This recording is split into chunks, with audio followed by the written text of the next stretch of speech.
22 नवंबर 2008 Karachi coast.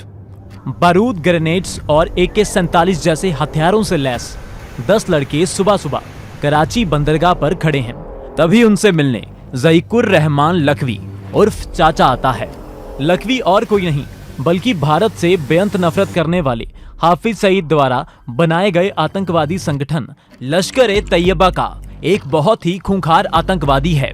ये आते ही इन 10 सदस्यों से गले मिलता है और इन्हें एक बोट में बिठाकर रवाना कर देता है। दरअसल ये 10 लड़के और कोई नहीं बल्कि 26/11 हमले को अंजाम देने वाले आतंकवादी हैं और लखवी इन्हें और किसी काम से नहीं बल्कि मुंबई में एक ऐसे आतंकवादी हमले को अंजाम देने के लिए भेज रहा है जो भारत की जड़ हिलाकर रख देगा। दोस्तों, आज की इस सिनेमैटिक वीडियो में हम पूरे 26/11 आतंकी हमले की तह तक जाएंगे। हम जानेंगे कि कैसे लश्कर-ए-तैयबा ने पाकिस्तान की गलियों से चोर उचक्कों को उठाकर उनको इस आतंकी हमले के लिए तैयार किया और कैसे उन्हें 3 स्टेजेस में ट्रेन किया गया। इसके अलावा आज की इस वीडियो में हम 26/11 अटैक के उन खौफनाक 60 घंटों की भी चर्चा करेंगे जिसमें हमारे वीर जवानों ने, मुंबई पुलिस ने और कमांडोज ने इन आतंकवादियों को ढेर कर मुंबई को इस आतंक से मुक्त किया था। दोस्तों, ये वीडियो काफी ज्यादा इंटरेस्टिंग होने वाली है, आप एंड तक बने रहिएगा। और हाँ, ऐसी ही इंसाइटफुल सिनेमैटिक वीडियो देखने के लिए आप हमारे चैनल को सब्सक्राइब करना बिल्कुल भी मत भूलिएगा।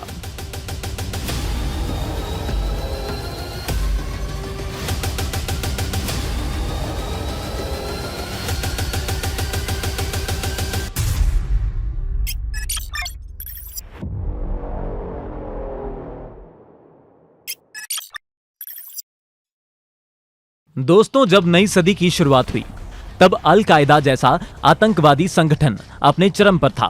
उसने 9/11 अटैक कर दुनिया की सबसे बड़ी सुपर पावर अमेरिका को हिला के रख दिया था, जिसमें तकरीबन 3000 लोगों को अपनी जान गंवानी पड़ी थी। इसके बाद 2004 में मैड्रिड में बम धमाकों को अंजाम दिया गया जिसमें 200 लोग मारे गए और फिर 2005 में लंदन में बॉम्ब ब्लास्ट। कुल मिलाकर जिहाद और दहशत की दुनिया में अल-कायदा की तूती बज रही थी। लेकिन अल-कायदा की इस उपलब्धि से पाकिस्तान का ही एक आतंकी संगठन खुश नहीं था जिसका नाम था लश्कर-ए-तैयबा, जिसे 1985 में हाफिज सईद ने बनाया था, जिसका केवल एक ही मकसद था, भारत में आतंकी हमलों को अंजाम देना। अब लश्कर-ए-तैयबा भी ये चाहती थी कि वो भी अल-कायदा की तरह कोई ऐसा हमला करे जिसके सामने 1993 के मुंबई बम धमाके भी फीके पड़ जाएं और भारत की रूह इस हद तक कांप जाए कि पूरी दुनिया लश्कर-ए-तैयबा को आतंक के दूसरे नाम से जानने लगे। इसी कारण लश्कर-ए-तैयबा का फाउंडर हाफिज सईद एक सीक्रेट मीटिंग बुलाता है। 2006 undisclosed location LET headquarters. Hafiz Saeed, ज़हीकुर-उर-रहमान Lakhvi और कई खूंखार आतंकवादियों के साथ एक मीटिंग करता है। मीटिंग का वही मुद्दा था कि भारत में ऐसा धमाका करना जिससे पूरी दुनिया दंग रह जाए। कई घंटों चली इस मीटिंग में बहुत सारी लोकेशंस पे चर्चा करने के बाद मुंबई को चुना जाता है, क्योंकि भारत की फाइनेंशियल कैपिटल और बॉलीवुड का गढ़ कहे जाने वाले मुंबई में अगर जोर से बारिश भी आ जाए तो पूरे देश में ब्रेकिंग न्यूज बन जाती है। इसलिए मुंबई में अटैक करके लश्कर-ए-तैयबा एक ही झटके में दिल्ली में बैठी भारतीय सरकार के पैरों तले जमीन खिसकाना चाहती थी। लोकेशन फाइनल होने के बाद हाफिज सईद अपने सबसे भरोसेमंद आदमी लखवी को इस अटैक की प्लानिंग और इसको अंजाम तक पहुंचाने की जिम्मेदारी देता है। लखवी को इसलिए चुना जाता है क्योंकि वो पहले से ही अपना लोहा सईद की नजरों में मनवा चुका था। लखवी 22 साल की उम्र में ही अफगानिस्तान में सोवियत यूनियन के खिलाफ जंग लड़ चुका था। यहाँ तक कि 1999 में भारत से कारगिल वॉर हारने के बाद कश्मीर में फिदायीन यानी सुसाइड बॉम्बर्स के हमलों की लड़ी लगाने के पीछे भी लखवी का ही शातिर दिमाग था। सईद के आदेश मिलते ही और मीटिंग खत्म होते ही लखवी सबसे पहले 3 लोगों को चुनता है। इनके नाम थे जरार शाह, अबू हमजा और काफा। जरार शाह का मेन काम पाकिस्तान के अलग अलग शहरों से जवान लड़कों को इस अटैक के लिए भर्ती करने का था। वहीं अबू हमजा को एक्सप्लोसिव्स और मैरीटाइम ट्रेनिंग देने की जिम्मेदारी मिली थी और तीसरे आदमी खफा को इन लड़कों को हथियार चलाना सिखाना, फिजिकली फिट बनाना, साफ शब्दों में कहे तो आम लड़कों से खूंखार आतंकी बनाने की जिम्मेदारी मिली थी। लखवी इन तीनों के अलावा 2 और इंसानों को चुनता है। इनका काम था मुंबई से जुड़ी हर छोटी बड़ी डिटेल इकट्ठा करना, जैसे कि कौन सी लोकेशन पे अटैक करना है, कौन सा रूट सबसे सेफ रहेगा, कहां पे कितनी सिक्योरिटी होती है। इन 2 आदमियों के नाम थे डेविड हेडली, जो कि अमेरिकन था, और दूसरा तहव्वुर राना। सभी को उनका काम समझाने के बाद लखवी पाकिस्तान से हजारों किलोमीटर दूर न्यूयॉर्क में डेविड को फोन करता है। लखवी ने डेविड को अपना घिनौना प्लान समझाया और उसे आदेश दिया कि उसे मुंबई की हर भीड़ भाड़ वाली जगह की फोटोज और वीडियोस खींचनी है। मुंबई से पाकिस्तान जाने वाले सबसे सेफ रास्ते को खोजना है। दोस्तों, अब आप लोग सोच रहे होंगे कि आखिर एक अमेरिकी नागरिक पाकिस्तान के इस आतंकवादी के लिए काम क्यों कर रहा था। इसके पीछे एक बहुत इंटरेस्टिंग कहानी है। आगे बढ़ने से पहले वो जानते हैं। दरअसल अंग्रेजों की तरह दिखने वाले डेविड हेडली का असली नाम दाऊद सईद गिलानी था और इसके पिता एक जाने माने पाकिस्तानी डिप्लोमेट थी और इनकी मां अलाइस हेडली एक अमेरिकी नागरिक थी। इसने अपना बचपन पाकिस्तान में गुजारा था और ये वो समय था जब पाकिस्तान ने 1971 की जंग में भारत से मुंह की खाई थी। इस बेइज्जती से बचने के लिए पाकिस्तान गवर्नमेंट ने 70 के दशक के बाद इंडिया के खिलाफ अपने यूथ में खूब प्रोपेगेंडा भरा। उन्हें बताया गया कि 1971 की वॉर में भारत नहीं बल्कि पाकिस्तान जीता है। पाकिस्तान में यूथ को भारत के खिलाफ भड़काने की एक अलग मुहिम चलाई गई। और तो और डेविड ऐसे समाज में पला बढ़ा जहां उसे बताया गया कि भारत ने कश्मीर पे कब्जा कर रखा है और वहां के मुस्लिम्स पे खूब अत्याचार किए जाते हैं। इन्हीं सब बातों के इन्फ्लुएंस में आकर डेविड बचपन से ही भारत के खिलाफ हो गया था। इसी दौरान डेविड का एक ऐसा दोस्त भी बनता है जो कई सालों बाद इसकी 26/11 अटैक में मदद करता है, जिसकी चर्चा हम आगे करेंगे। डेविड जब 17 साल का था तब वो अपने माता पिता के डाइवोर्स के चलते परमानेंटली अमेरिका शिफ्ट हो जाता है। बेशक इसने पाकिस्तान छोड़ दिया था, लेकिन पाकिस्तान की कुछ आदतें इसका पीछा कभी नहीं छोड़ती। दरअसल गिलानी एक ड्रग एडिक्ट था और ये पाकिस्तान से अमेरिका में ड्रग्स सप्लाई करने लगता है। इसी कारण इसका पाकिस्तान में आना जाना लगा रहता था और साल 2002 में ये लश्कर-ए-तैयबा के कांटेक्ट में आता है। डेविड लश्कर-ए-तैयबा की भारत विरोधी सोच से काफी प्रेरित होता है और लश्कर-ए-तैयबा ज्वाइन करने का फैसला कर लेता है। इसके बाद गिलानी की समय समय से लश्कर-ए-तैयबा में ट्रेनिंग चलती है, जैसे कि 2002 में रिलीजियस ट्रेनिंग, 2003 में वेपन्स और इंटेलिजेंस ट्रेनिंग और 2004 में लश्कर-ए-तैयबा का लीडरशिप कोर्स। दोस्तों, गिलानी जब लश्कर-ए-तैयबा का एक पक्का आतंकवादी बन जाता है तब लखवी उसे 2006 में फोन करता है और मुंबई अटैक का पूरा प्लान उसके साथ शेयर करता है।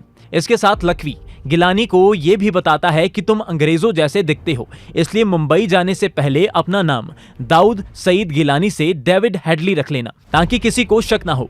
इसके बाद गिलानी अपना नाम बदलता है और अमेरिकी पासपोर्ट बनवा लेता है। फिर ये अपने बचपन के उसी पाकिस्तानी दोस्त की मदद लेता है जिसके साथ ये पाकिस्तान में स्कूल में पढ़ता था। दोस्तों, ये कोई और नहीं बल्कि तहव्वुर हुसैन राना था। राना कनाडा में इमिग्रेशन कंपनी की आड़ में ड्रग सप्लाई करता था। गिलानी उसकी कंपनी की एक ब्रांच मुंबई में खोलता है। एक अंग्रेजी कंपनी का अंग्रेज मालिक। ये ऐसा जाल था जिसपे इंडियन अथॉरिटीज चाह के भी शक नहीं कर सकती थी। गिलानी सितंबर 2006 में पहली बार मुंबई आता है और मुंबई की अलग अलग जगहों की रेकी करने लगता है। इधर गिलानी इंफॉर्मेशन कलेक्ट कर रहा था और उधर पाकिस्तान में लखवी का आदमी 26/11 को अंजाम देने के लिए जवान लड़कों को ढूंढने लगता है। वो ऐसे पाकिस्तानी लड़कों की तलाश करने लगता है जो डिफॉल्टर कैटेगरी में आते हों, घर से भागे हुए हों, शादी ना हुई हो और छोटे मोटे गुनाहों के लिए जिम्मेदार हों, क्योंकि ऐसे लड़कों को जिहाद के नाम पे भड़काना सबसे आसान था। कुछ महीने ढूंढने के बाद एक एक कर ऐसे 32 लड़के मिल जाते हैं और इन सभी को कश्मीर में आजादी के लिए जिहाद करने की बात कहकर बुलाया जाता है। इस समय इन्हें मुंबई अटैक का कुछ भी नहीं बताया जाता। इन्हीं में से एक लड़का था अजमल कसाब। कसाब वही आतंकवादी है जो बाद में जिंदा पकड़ा गया था और इसी की गवाही के कारण ये पता चला था कि इस हमले के पीछे और किसी का नहीं बल्कि पाकिस्तान का ही हाथ था। दोस्तों, कसाब की बात करें तो वो 2005 में अपने घर से भाग गया था और अपने दोस्तों के साथ चोरी चकारी करके जिंदगी जीने लगा था। ऐसे ही एक दिन 2007 में वो रावलपिंडी में अपने दोस्तों के साथ कुछ हथियार चोरी कर रहा था और वहां उसकी मुलाकात लश्कर-ए-तैयबा की पॉलिटिकल विंग जमात-उद-दावा के एक मेंबर से होती है। ये जमात-उद-दावा वही संस्था थी जो पाकिस्तान में गरीब मुस्लिम्स की मदद के बहाने जवान लड़कों को लश्कर-ए-तैयबा में भर्ती करती थी। जमात-उद-दावा का ये आदमी कसाब को एक प्रस्ताव देता है कि तुम्हें हमारे लिए कुछ काम करना पड़ेगा और इसके बदले में तुम्हें बहुत सारा पैसा मिलेगा और तुम्हारा नाम भी होगा। कसाब, जो इस चोरी चकारी की जिंदगी से परेशान था, वो तुरंत ये प्रस्ताव स्वीकार कर लेता है। फरवरी 2008, लाहौर।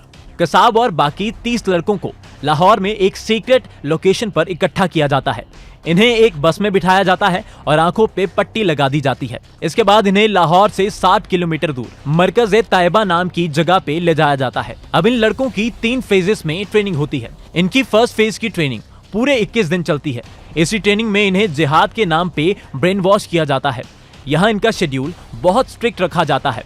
सुबह 4 बजे उठ के नमाज पढ़ना, फिर पीटी करना, दोपहर को 2 घंटे आराम करना, शाम को फिर से पीटी करना और दिन के अंत में इन्हें भारत में हुए दंगों की तस्वीर दिखाकर उनका ब्रेन वॉश किया जाता था कि भारत में मुस्लिम्स पे बहुत अत्याचार होते हैं और तुम उन्हें इन अत्याचारों से आजादी दिलवाओगे। अभी इन्हें मुंबई अटैक की कोई डिटेल शेयर नहीं की जाती, बल्कि बताया जाता है कि तुम कश्मीर की आजादी के लिए लड़ोगे। फर्स्ट फेज की ट्रेनिंग के अंत तक कुछ लड़कों को सिलेक्ट किया जाता है, जिसमें कसाब भी शामिल था। और अब इन सभी को सेकेंड फेज की ट्रेनिंग के लिए लाहौर से 6 घंटे दूर मंशेरा की एक पहाड़ी पर शिफ्ट कर दिया जाता है। ये ट्रेनिंग भी 21 दिन तक चलती है, जिसमें ज्यादा जोर टेक्निकल चीजों पे दिया जाता है, जैसे कि वेपन्स ट्रेनिंग, जिसमें बंदूक चलाने के साथ साथ बंदूक को खोलना और जोड़ना सिखाया जाता है। मैप रीडिंग, फर्स्ट एड और कोडेड लैंग्वेज भी सिखाई जाती है। इस फेज के बाद इन सभी को 1 हफ्ते के लिए घर जाने दिया जाता है, लेकिन हर वक्त LET के आतंकवादी इन पे कड़ी निगरानी रखते हैं। ये ट्रेनिंग चलते अब मई 2008 आ गया था और इन सब की टफेस्ट थर्ड फेज की ट्रेनिंग शुरू हो जाती है। ये ट्रेनिंग POK में स्थित चहलबंदी की पहाड़ियों में करीब 2.5 महीने तक चलती है और जो इस ट्रेनिंग को सरवाइव करता है वही फाइनल टीम का हिस्सा बनता है। यहाँ हर एक आतंकवादी की मेंटल स्ट्रेंथ को तोड़ने के लिए कई चीजें करवाई जाती हैं, जैसे कि 3 दिन बिना कुछ खिलाए पहाड़ों पे चढ़ाया जाता है, एडवांस कॉम्बैट सिखाई जाती है, एडवांस हथियार चलवाए जाते हैं और सबसे खास बात, यहाँ हाफिज सईद और लखवी जैसे खुखार आतंकवादी इन्हें खुद सिखाने आते हैं। इतना ही नहीं, इन्हें सड़क पे घूमने वाले एक साधारण से डिफॉल्टर से ट्रेंड आतंकवादी बनाने के लिए खुद पाकिस्तानी आर्मी के अफसर भी सिखाने आते हैं। थर्ड फेज की ट्रेनिंग में बहुत सारे लड़के टूट जाते हैं और अंत तक सिर्फ 10 लड़के ही ट्रेनिंग पूरी कर पाते हैं। ये नए बने 10 आतंकवादियों के नाम थे: हाफिज अरशद, जावेद, नासिर, फहादुल्लाह, अब्दुल रहमान, सोहेब, नाजिर अहमद, इमरान बाबर, अजमल कसाब और इन सब का लीडर अबू इस्माइल। ये सारी ट्रेनिंग खत्म होते होते अब सितंबर आ गया था और इन 10 के 10 आतंकवादियों को कराची में एक सीक्रेट लोकेशन पे शिफ्ट कर दिया जाता है। इस समय तक डेविड यानी गिलानी भी 5 बार इंडिया आ चुका था और मुंबई की कोई भी भीड़ भाड़ वाली जगह उसकी नजरों से नहीं बच पाई थी। वो मुंबई की सबसे इंपॉर्टेंट बिल्डिंग्स जैसे कि Oberoi, Trident hotel, the Leopold cafe, Chhatrapati Shivaji terminal, Nariman house और ताज होटल सभी की रेकी करता है। डेविड उस हर बारीक डिटेल, जैसे कि ताज होटल में कितने कमरे हैं, एंट्री और एग्जिट कितने फ्लोर हैं, साफ शब्दों में कहें तो कोने कोने की जानकारी अपने कैमरे में कैद कर लेता है। ये सारी डिटेल वो LET को भेज चुका था और LET के लिए ये किसी सोने की खदान से कम नहीं था, क्योंकि इन्हीं के कारण लखवी प्लान बनाता है कि कैसे मुंबई तक जाना है, कहां पे कितने लोग होंगे, कितनी देर कहां पे रुकना है। 13 सितंबर 2008 आज लखवी कराची की इस सीक्रेट लोकेशन पे इन सभी आतंकवादियों से मिलने आता है और इन सभी को चौंकते हुए बताता है कि तुम्हें कश्मीर की आजादी के लिए नहीं बल्कि मुंबई में हमला करने के लिए तैयार किया गया है। ये सुन 10 के 10 आतंकवादी एक पल के लिए चौंक जाते हैं, लेकिन ये जिहाद के नाम पे इस कदर बहके हुए थे कि ये खुद को खुशनसीब समझने लगते हैं। लखवी इन्हें आगे बताता है कि तुम्हें 27 सितंबर को दहशत फैलानी है। इसके बाद इन सभी को डेविड के द्वारा दी गई इंफॉर्मेशन का इस्तेमाल कर समझाया जाता है कि कैसे तुम सभी मुंबई में एंटर करोगे, कौन कौन लोग किस किस जगह पे जाएंगे, कौन क्या काम करेगा, क्या क्या मुश्किलें आएंगी। ये सारी बातें इन्हें 3D इमेज और नक्शे की मदद से एकदम गहराई से समझाई जाती है। जिहाद और मुस्लिम्स के हक की लड़ाई के नाम पे इन्हें ब्रेन वॉश करने वाले इनके आकाओं ने एक और हैरान करने वाली बात कही कि तुम्हें जितने हो सके उतने लोगों को मारना है। इसके बाद इनकी कराची में ही 3 दिन की मैरीन ट्रेनिंग भी चलती है, जिसमें इन्हें शिप चलाना, समुद्र की गहराई नापना, GPS की मदद से समुद्र में रास्ता खोजना और मछली पकड़ना सब कुछ सिखाया जाता है। अब 23 सितंबर आ चली थी और इन सभी को मुंबई के लिए निकलना था, लेकिन इनका ये सारा प्लान एक झटके में टाल दिया जाता है, क्योंकि उधर भारत में इंडियन मुजाहिदीन के ठिकानों पे रेड की गई थी और सभी बड़े शहर रेड अलर्ट पे थे, जिसकी वजह से अटैक को टालना पड़ा। इसी दौरान कसाब 3 दिन के लिए अपनी मां से मिलने जाता है, जहां पे वो पहली बार बताता है कि वो मुजाहिदीन बन चुका है, जिसे सुन उसकी मां का मन एकदम बैठ सा जाता है और वो उसे गलत रास्ता छोड़ने को कहती है। लेकिन कसाब तो इन आतंकियों द्वारा पूरी तरह ब्रेन वॉश हो चुका था। अब करीब 2 महीने हो चले थे और नवंबर आ गया था। ये आतंकी कराची की इन सीक्रेट लोकेशन में कैद थे और अटैक की दूर दूर तक कोई खबर नहीं थी। फिर वो अशुभ दिन आता है और 21 नवंबर को लखवी एक बार फिर इनसे मिलने आता है और बताता है कि अटैक की तारीख फाइनल हो गई है और हमला 26 नवंबर को किया जाएगा। मासूमों की जान लेने के लिए उत्सुक ये जल्लाद बिना कोई देरी करे अगले ही दिन कराची हार्बर के लिए निकल जाते हैं। इन्हें बहुत सारा असला, ड्राई फ्रूट, सैटेलाइट फोन और जीपीएस जैसी सारी चीजें दे दी जाती हैं। 22 नवंबर 2008 कराची बंदरगाह से करीब 7 बजे ये 10 के 10 आतंकवादी एक छोटी बोट में बैठ जाते हैं और 1.5 घंटा चलने के बाद एक बड़ी सी शिप इनके आगे रुकती है, जिसका नाम था अल हुसैनी। इसके बाद ये एक एक कर ये सारे उसमें घुस जाते हैं। इस शिप में LET के 3 आतंकवादी पहले से मौजूद थे और वो उनको एक रबर की स्पीड बोट, उसमें हवा भरने का पंप, लाइफ जैकेट, चावल, आटा और जरूरत की बहुत सारी चीजें देते हैं। अगले 2 दिन ये सारे आतंकवादी इसी शिप में गुजारते हैं और 23 नवंबर को दोपहर के करीब 12 बजे इन्हें कुबेर नाम की एक छोटी बोट पानी से गुजरती दिखती है।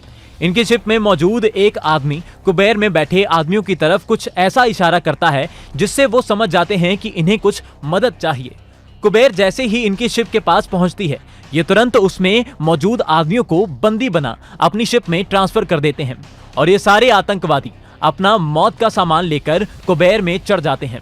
गन पॉइंट पे ये कुबेर के ड्राइवर को मुंबई की तरफ चलने को कहते हैं। अब करीब 3 दिन इंडियन नेवी को चकमा देते हुए ये कुबेर में सफर करते हैं। 26 नवंबर को शाम के करीब 6 बजे इन्हें मुंबई की ऊंची इमारतें दिखाई देने लगती हैं। ये देख 5 दिन से सफर कर रहे इन आतंकवादियों की थकान अचानक गायब हो जाती है। ये सबसे पहले कुबेर के ड्राइवर को गोली मारते हैं और उसके बाद अपने सलवार और कुर्ते को निकाल टी-शर्ट और जीन पहनते हैं, साथ में लाइफ जैकेट्स भी। यहाँ तक कि इन्होंने जानबूझ के कलाई पे धागे भी बांधे ताकि ये अटैक हिंदुओं द्वारा लगे। 2 आतंकवादी इस समय तक रबर बोट में भी हवा भर चुके थे और मुंबई से करीब 7 किलोमीटर दूर इस रबर बोट में एक एक कर बैठ जाते हैं। बोट में बैठते ही सभी अपना मोबाइल ऑन कर लेते हैं और भारत में लोगों को गहरी नींद सुलाने के लिए बड़ी तेजी से आगे बढ़ने लगते हैं। मुंबई पहुंचने तक इन आतंकवादियों का लीडर इस्माइल इन्हें ब्रीफ करने लगता है और बताता है कि सबसे पहले मैं और कसाब टैक्सी पकड़ शिवाजी स्टेशन की तरफ जाएंगे, फिर सोहेब, तू और नाजिर दोनों टैक्सी पकड़ लियोपोर्ट कैफे की तरफ जाना, इसके बाद जावेद और अरशद तुम दोनों टैक्सी से इन काफिरों के चहेते ताज होटल की तरफ जाना, बाबर और नासिर तुम नरीमन हाउस में जाके उन यहूदियों को सबक सिखाना और आखिरी में फहादुल्ला और रहमान तुम ओबरॉय होटल में घुस जाना। ये सब बता सारे के सारे एक ही सुर में छोड़ेंगे नहीं कहते हैं और बेसब्री से मुंबई की तरफ देखने लगते हैं। रात के 9 बजे तक ये मुंबई के छोर को छू लेते हैं और यहाँ 8 आतंकवादी रबर बोट से उतर जाते हैं। बचे हुए 2 आतंकवादी अपने टारगेट ओबरॉय होटल की तरफ बोट को घुमा देते हैं। यहाँ से यह आतंकवादी 2-2 की टीमों में बढ़ जाते हैं और टैक्सी पकड़ अपने अपने टारगेट की तरफ निकलने लगते हैं। सबसे पहले इस्माइल और कसाब टैक्सी में बैठ जाते हैं। इस्माइल आगे बैठ ड्राइवर का ध्यान भटकाता है और कसाब पीछे से चुपचाप ड्राइवर की सीट के नीचे बॉम्ब एक्टिवेट कर रख देता है। करीब 9:20 तक ये CST स्टेशन पहुंच जाते हैं। रोज की तरह स्टेशन पे लोगों की खूब आवाजाही थी। कोई अपनी नौकरी से घर आ रहा था तो कोई अपने परिवार के साथ कहीं जा रहा था। स्टेशन में घुसते ही ये दोनों बारी बारी कर वॉशरूम में जाते हैं और बाहर निकलते ही अपनी AK-47 निकाल लेते हैं। अपनी बंदूक को बर्स्ट मोड पे डाल स्टेशन पे हर दिशा में गोलियों से आतंक मचा देते हैं। गोलियों के साथ ये एक के बाद एक हैंड ग्रेनेड भी इधर उधर फेंकते रहते हैं। अचानक स्टेशन पे लोगों की चीखों के साथ भगदड़ मच जाती है। ज्यादातर लोग जान बचाने की उम्मीद से भागने लगते हैं, लेकिन देखते ही देखते 50 से ज्यादा लोग बेरहमी से मौत का शिकार हो जाते हैं और 100 से भी ज्यादा बुरी तरह जख्मी हो चुके थे। 1 घंटे के अंदर इन्होंने लोगों की भीड़ से खचाखच भरे स्टेशन में खून की नदियां चलवा दी थी और दर्द से कहराते लोगों की चीखें सुन ये हंसते हंसते स्टेशन से बाहर निकल अपने अगले टारगेट मलाबार हिल की तरफ चलने लगते हैं। हालांकि स्टेशन पे मौजूद कुछ पुलिस वालों ने इन पे फायर किए, लेकिन इनकी AK-47 के आगे पुलिस की सिंगल शॉट वाली बंदूकें एक खिलौना बराबर ही असरदार थी। 10 आतंकवादी मुंबई में घुस लोगों को बेरहमी से मार रहे थे और मुंबई पुलिस को अभी तक एक गैंग वॉर ही लग रही थी। पुलिस कुछ समझती और कोई ठोस कदम उठाती उससे पहले ही वो अपने ATS चीफ को ही खो देते हैं। दरअसल स्टेशन से बाहर निकल ये रोड पे पैदल चल रहे होते हैं कि इनकी नजर 6 मंजिला कैमा हॉस्पिटल पे पड़ती है और लोगों के खून के प्यासे ये दोनों आतंकवादी हॉस्पिटल में घुस जाते हैं।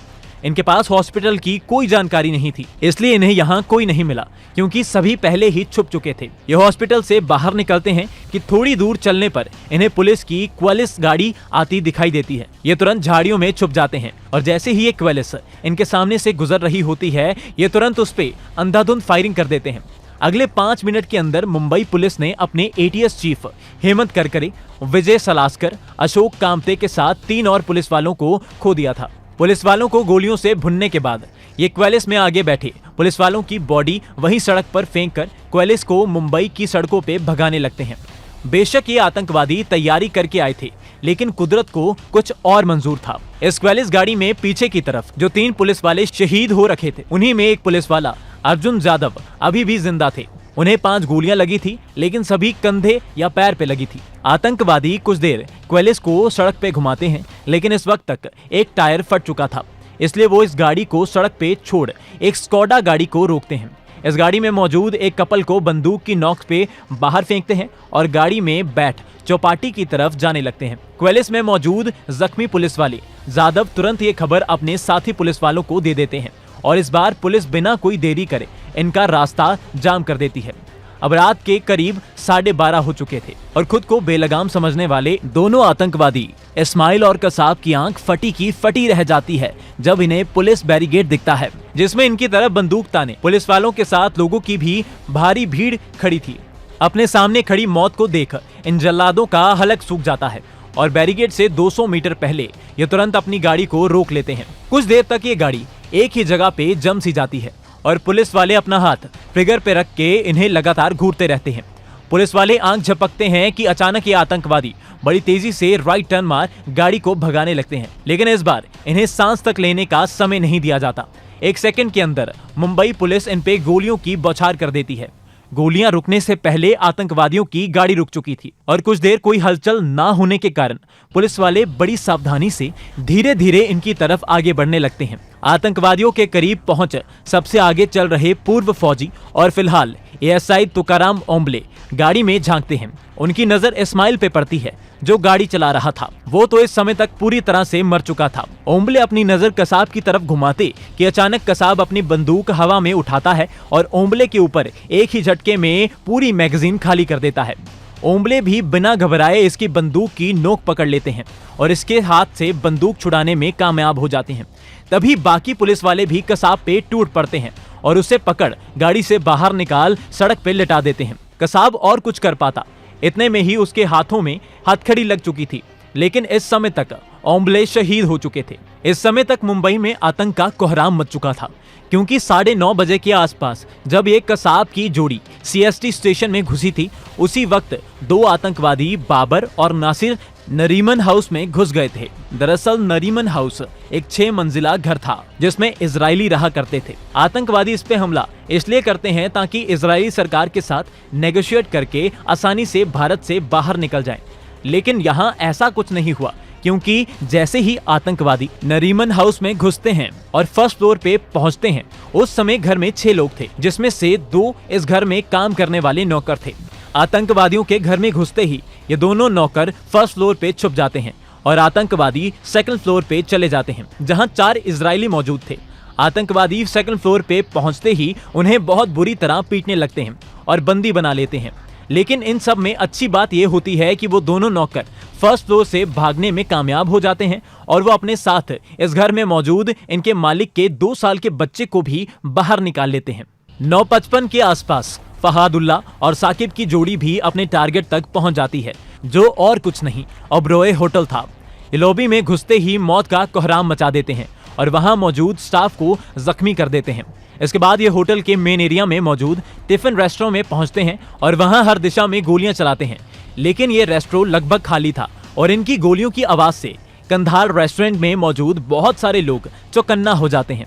कंधार रेस्टोरेंट में लोग तुरंत होटल स्टाफ की मदद से बाहर निकल जाते हैं और जब तक आतंकवादी वहां पहुंचते हैं उनके हाथ कुछ खास नहीं लग पाता। आतंकवादियों को लगा था यहाँ उन्हें वीआईपी गेस्ट मिलेंगे, लेकिन अब गेस्ट तो क्या, उन्हें स्टाफ भी नहीं मिलता। वीडियो में आगे हम देखेंगे कि इस होटल में घुसना कैसे आतंकवादियों के लिए खुद के पैर पे कुल्हाड़ी मारने जैसा साबित हुआ। इन सब के अलावा 9:30 बजे के आसपास एक और जगह पे खून की होली खेली गई थी और इस जगह का नाम था द लियोपोल्ड कैफे। उन दिनों मुंबई का सबसे मशहूर कैफे, जहां भारतीय और अंग्रेजों दोनों की भीड़ लगी रहती थी। वहां सोहेब और नाजिर मेन गेट में घुसते हैं और वहां बेफिक्री से खाना खा रहे लोगों पे कई मैगजीन खाली कर देते हैं। ये दोनों यहाँ नहीं रुकते और यहाँ से इस 26/11 की अंधेरी रात के सबसे डरावने हिस्से को अंजाम देने के लिए होटल ताज पैलेस की तरफ निकल जाते हैं। रात 11 बजे जावेद और अरशद ताज होटल के मेन गेट तक पहुंच चुके थे। आज होटल में Gautam Adani, member of European parliament, Hindustan Unilever के चेयरमैन और कई बड़ी हस्तियां मौजूद थी। ये दोनों आतंकवादी होटल के मेन गेट पे जो कोई भी दिखता है उस पे गोलियां चलाते हुए होटल में घुस जाते हैं। ये होटल की मेन लॉबी में ग्रेनेड्स फेंकने लगते हैं और फिर सीढ़ियों के ऊपर चले जाते हैं। इस समय तक मुंबई में 4 हमले हो चुके थे और मुंबई पुलिस समझ जाती है कि ये कोई गैंग वॉर नहीं बल्कि कुछ बड़ा और भयानक हो रहा है। मुंबई की शान कहे जाने वाले ताज में आतंकवादियों के घुसने की खबर आग की तरह फैल जाती है और मुंबई पुलिस तुरंत यहां पहुंच जाती है।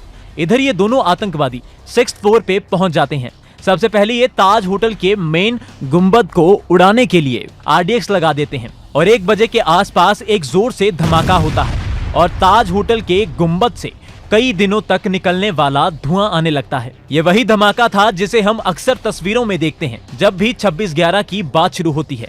इसके बाद ये आतंकवादी लोगों को बंदी बनाने लगते हैं क्योंकि इनका मकसद साफ था, अटैक जितना हो सके उतना लंबा चलाना ताकि भारत का बच्चा भी इसे कभी भूल ना पाए। ये कोई ऐसा इंपॉर्टेंट आदमी ढूंढ रहे थे जिसे ये हॉस्टेज बनाकर नेगोशिएट कर सके।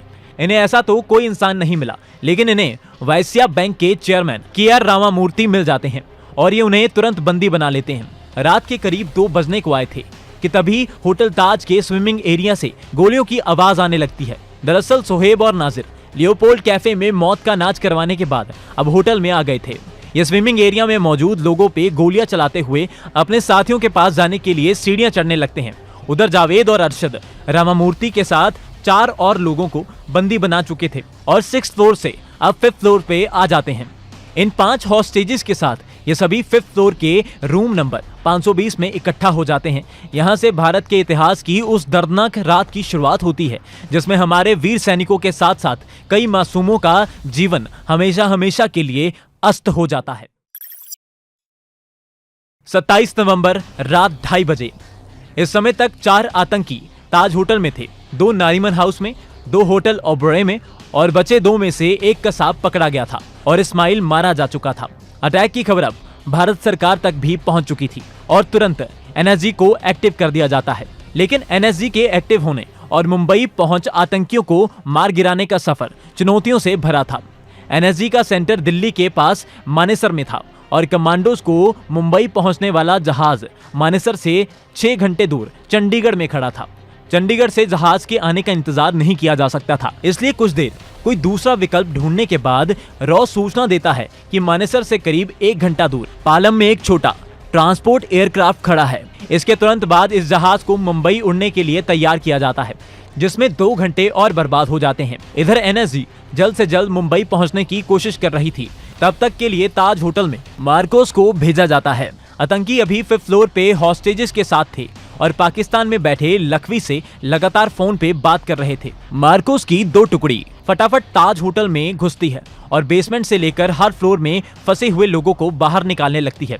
ये सारा अटैक मीडिया लगातार कवर कर रही थी और हर वो भारतीय जो टीवी पे इस दहशत को लाइव देख रहा था, उसे देख बहुत सुकून मिलता है जब एक एक कर करीब 200 लोग ताज से सही सलामत बाहर निकलते दिखते हैं। उधर आतंकवादियों को ये शांति हरगिज हजम नहीं हो रही थी और वो जिस कमरे में थे उसमें गद्दे, बेडशीट, कंबल और आसानी से जलने वाली हर चीज को इकट्ठा करके एक बहुत बड़ी आग लगाने की तैयारी करने लगते हैं। वो आग लगाते उससे पहले ही एक धमाका होता है और देखते ही देखते आतंकियों का कमरा धुएं से भरने लगता है। चारों आतंकी खांसते हुए सांस लेने के लिए कमरे से बाहर निकलते हैं कि इतने में कमरे में मौजूद पांचों हॉस्टेजेस खिड़की से बाहर निकलने लगते हैं।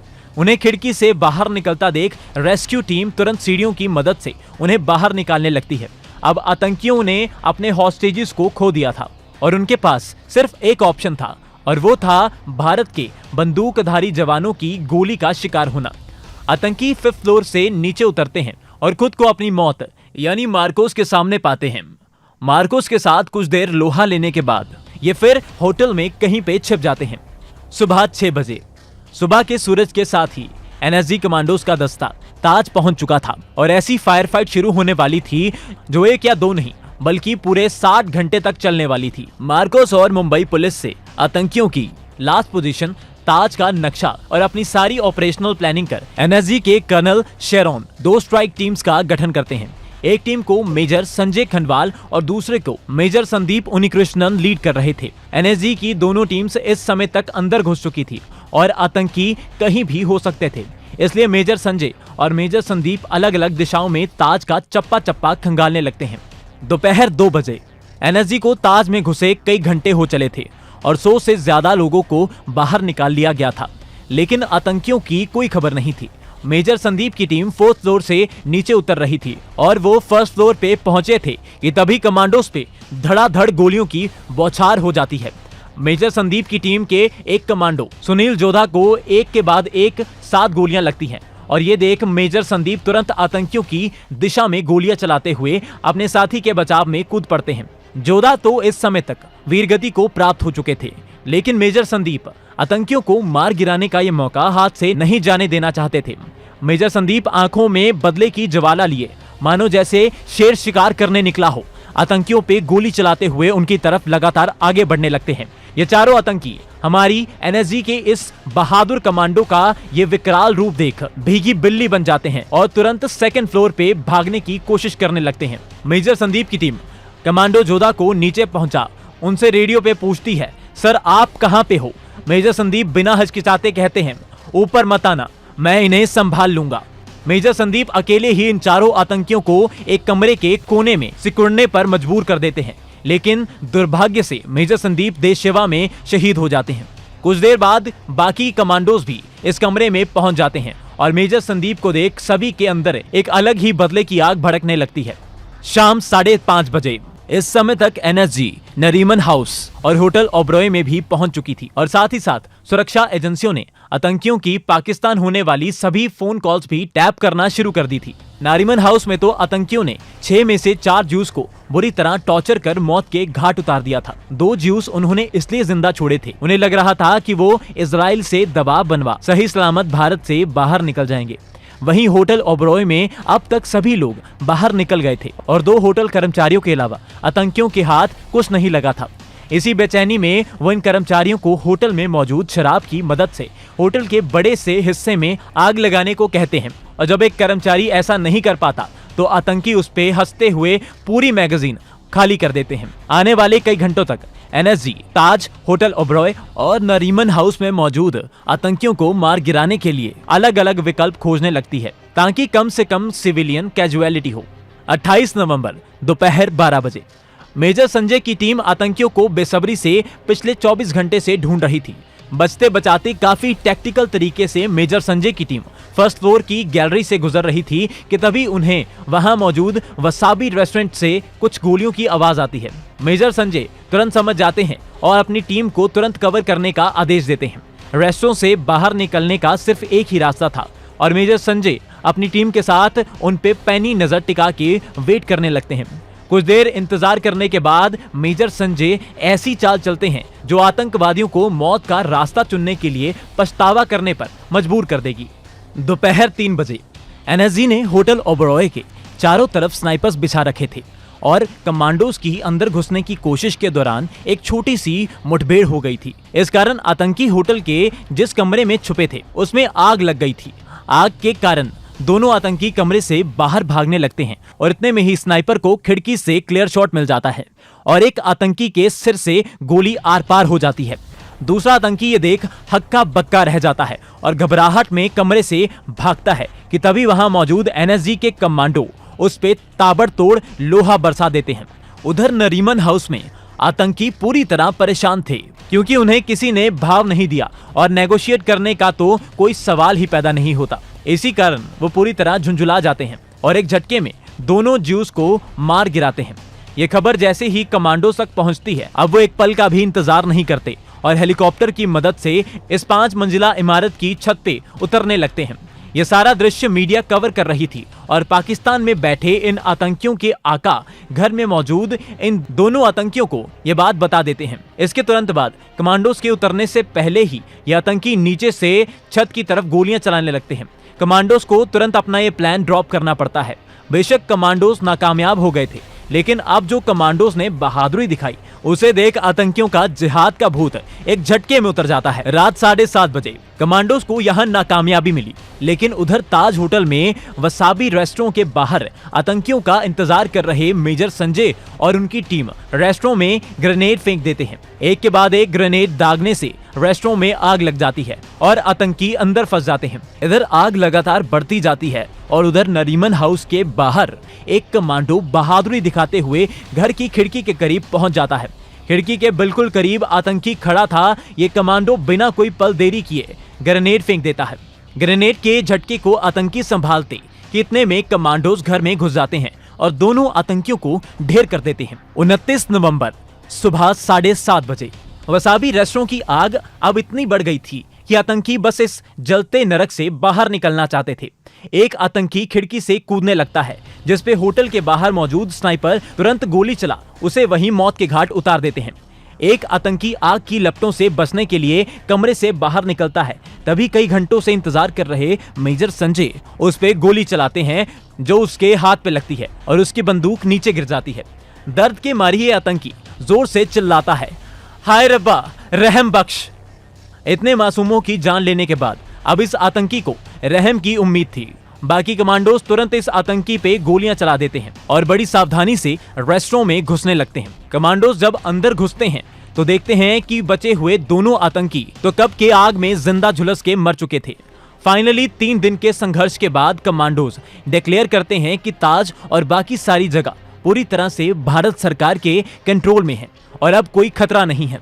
कुछ इस तरह हमारी एनएसजी की कमांडोज ने एक बार फिर अपनी वीरता का प्रमाण दिया और देश को आतंक से मुक्त किया। लेकिन इस अटैक ने हमारे 166 नागरिकों की जान ली, जिसमें एनएसजी के कमांडोज, पुलिस वाले, रेलवे प्रोटेक्शन फोर्स और बाकी सुरक्षा बलों के लोग भी शहीद हुए। इसके अलावा 300 से ज्यादा लोग जख्मी हुए और कभी ना भरने वाला जख्म हर भारतवासी को मिला। इस वीडियो के माध्यम से हमारा नमन है मेजर संदीप उन्नीकृष्णन और उन्हीं की तरह शहीद हुए हर एक वीर बहादुर को, जिसने देश हित में अपनी जान न्यौछावर कर दी। दोस्तों, ये हमारी छोटी सी कोशिश 26/11 का वो दर्दनाक अटैक आप सभी तक पहुंचाने की, ताकि आप सभी उन वीर सपूतों की कुर्बानी का एहसास कर पाओ। अगर आपको वीडियो पसंद आई तो चैनल को सब्सक्राइब और वीडियो को लाइक जरूर कीजिएगा।